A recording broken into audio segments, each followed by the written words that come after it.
Good character promotes trust. In every team, in every company, in every church, the leader has the job to lead. And when he is able to produce trust and let it grow in the team, so the commitment of individual team members grows, and the more they trust him, the more he should also be accountable for his life, because he's in a position that if something goes wrong, a lot of damage can be done, and the whole team, all the members can also be hurt, and one doesn't want that in a team. And that's why it's so important for us that in this area we are of good character, that leaders are of good character, because when there's been a breach of trust, it's difficult. Mistakes, if you make a mistake, your team will forgive you. But where trust is broken, that is something that is really, that breaks the heart and needs a lot of time to be fixed up. If you go climbing and you've got someone standing up holding the rope, standing at the top holding the rope, do you want someone standing at the top who you like, someone who is good looking, or do you look for someone that holds that rope and you trust the person? Your life is dependent on that, and that's why you always look for someone who you can truly trust. And that's how it is when it comes to character. You look for people in leadership who are of good character, and these people you would rather follow than others who are more charismatic, but from character they actually have a lot of lacks. And that's why it's very important for us to look at our lives, to watch our characters, because others need to follow us. We can't demand it from others that they follow us.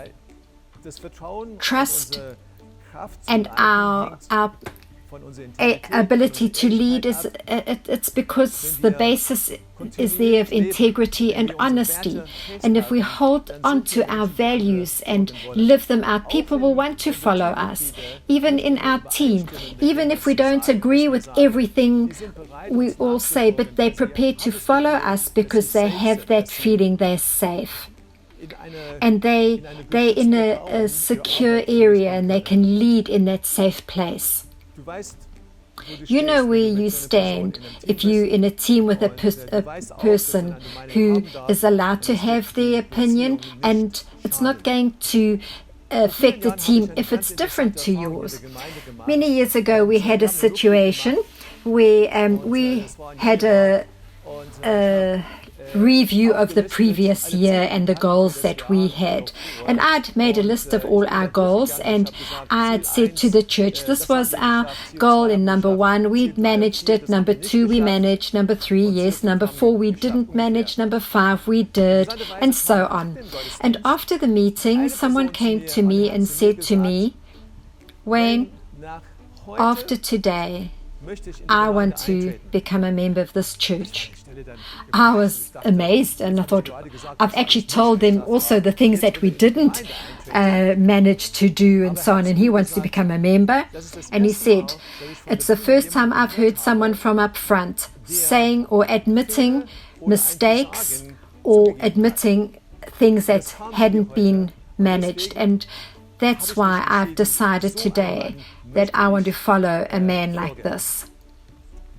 Interesting story, but it shows us, it showed me back then how important it is that we are people that are authentic, people who others can trust. The question for you and for me is, how can we promote this in others? And the answer is obviously good character. The Bible tells us in Luke 16 verse 10 and 11, when we are faithful in little things, God will entrust us with greater things. And character, it's about those little things that maybe no one else sees but are very important to build trust. So I want to give you a checklist. So once you've heard this, you can maybe look at your own life go through these points and say, is this applicable to me? Am I a person who is trustworthy? So in the list, number 1, are you teachable? Do you admit your mistakes? It's so important when we want to help people to grow. It's important for us as well as leaders, as team leaders. We also make mistakes, but when we admit those mistakes, life carries on and the team's happy when we admit those mistakes. I don't understand why some people have so much pride that they cannot admit they have made mistakes. Secondly, do you have a clear vision and goals for your tasks? It's important that people know where we're going, where we're heading. And to build trust is when we show we have a goal, and this is what I want, this is the path we're going, and this person then takes the responsibility for clarity. Thirdly, you're reliable. Absolute reliability. People know what they have to do with when you say something. Fourthly, you do not compromise when external pressure increases. Do we compromise? Do we try new things because somebody in our church wants it like that, and so we compromise so that we compromise with that person, that we haven't compromised with anybody else? But if we are wanting to build and have that work stand, we cannot compromise under pressure.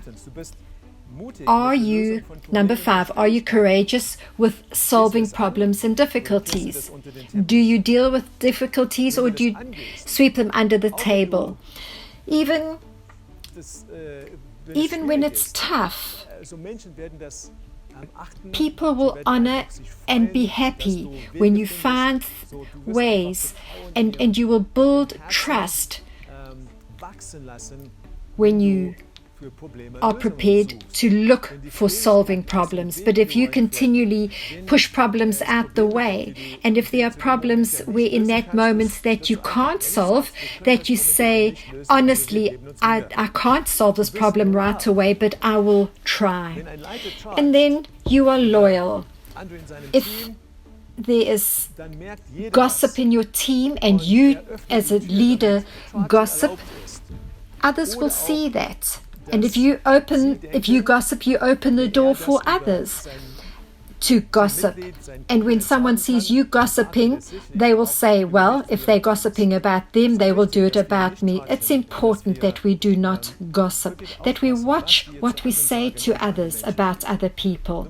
Number 7, are you honest and keep your word? No family favoring. No family members should be favored above others. Do you give your friends and family higher value than others? It's so important that this is not the situation. There needs to be justice, and we need to treat everybody fairly. Are you honest? When I commit myself to something, do I hold that promise? If I say I'll do something, I'll give you money for something, or I will give you the task at this point, or I will complete the task. Do I keep my word? And when we don't do it the way we said we would, we break trust, and it's a problem for the team. Number 9, are you a source of encouragement in difficult times? Yeah, we know that it's not always perfect in our lives, but for our team, it's important that they see we found our strength in God. I think it's not authentic if we say every week, oh, I'm fine and nothing's wrong and there's no problem in my life. That isn't being real. But even in tough times, it's important that we find a word of encouragement. And they will see that even in tough times, we can encourage. David gave a word of encouragement even in the tough time where Goliath was coming against the whole people of Israel, David said, "Who is he in comparison to our God?" He had a word of encouragement at the right time. Number 10, you have the ability to listen to God and the wisdom to make good decisions. A mistake is allowed, but our team expects that on the whole or in general that we make good decisions they can follow. Especially people that we employ, people that we bring into leadership. They want to know that they can trust us and they want to follow us with heart, and we need to be able to also make decisions together with good heart. And then number 11, your lifestyle needs to be exemplary. When you have this, others will follow you. Good character promotes trust. Hold on to that.